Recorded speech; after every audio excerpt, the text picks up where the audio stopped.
Magandang araw po sa ating mga kakuwinanter diyan, mga kabarya diyan. Akin lang pong i-share ang baryang itong aking na-hunt o nakalap.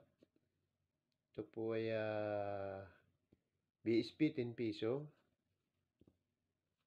So may konting error din po yung baryang ito. At yan po ang aking tatalakayan po para sa inyo. Para malaman rin po ninyo.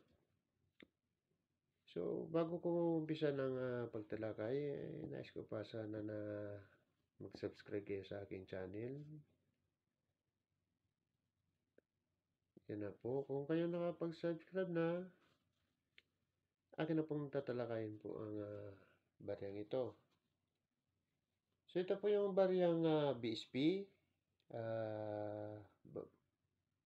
Baryang BSP 10 piso. Year 2003. Magkasama po ito, katandem po ito ni Apolinario at saka si Andres Bonifacio po, magkatandem sila sa 10 piso na to po. Yan. Ito po yung copper. Ito po yung inner plug na tinatawag nila. So, ito po yung ring. So, insert lang po ito yung sa gitna na to. Insert lang po. Yung paggawa nito po, hindi yung yung buo. Ito po ginagawa po ito, hiwalay-walay.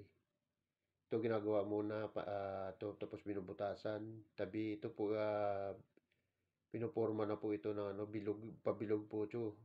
Bali sa pinapancher muna sa sukat na ganito kalalaki po. Yan. So pagka mayroon na po itong ganito, dalawa, ito na po magkasama na to.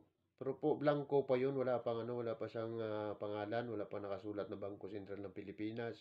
Year, ganun din po ito. Wala pa. Kaya po pag na-insert na po yung ganito, saka na po gagawin 'yun. Binabagsakan na po buo yan, kaya magpuporma na po 'yun. Yan.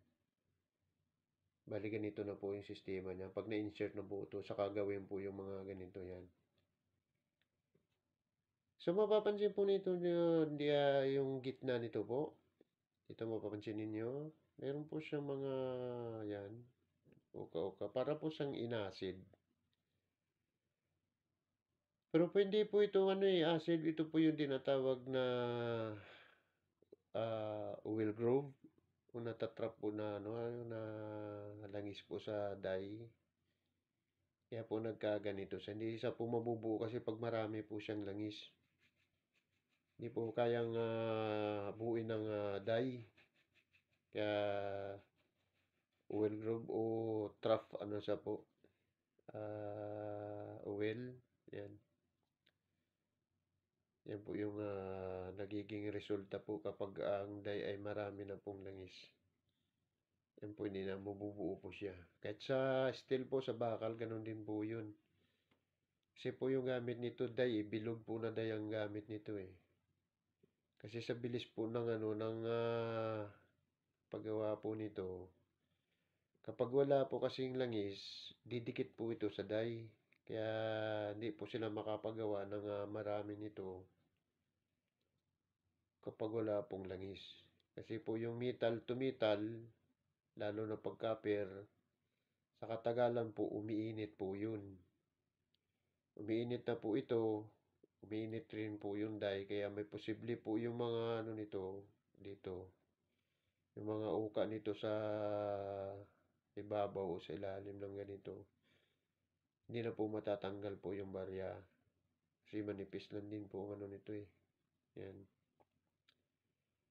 So, sana po nakapagbigay ako ng konting idea po sa inyo. Kung sakali man po may partner pa po yung ganitong barya, so wag nyo po ibili o itago nyo lang muna po. Abang-abang lang po kapag na search ko na po kung may mga value ganitong error.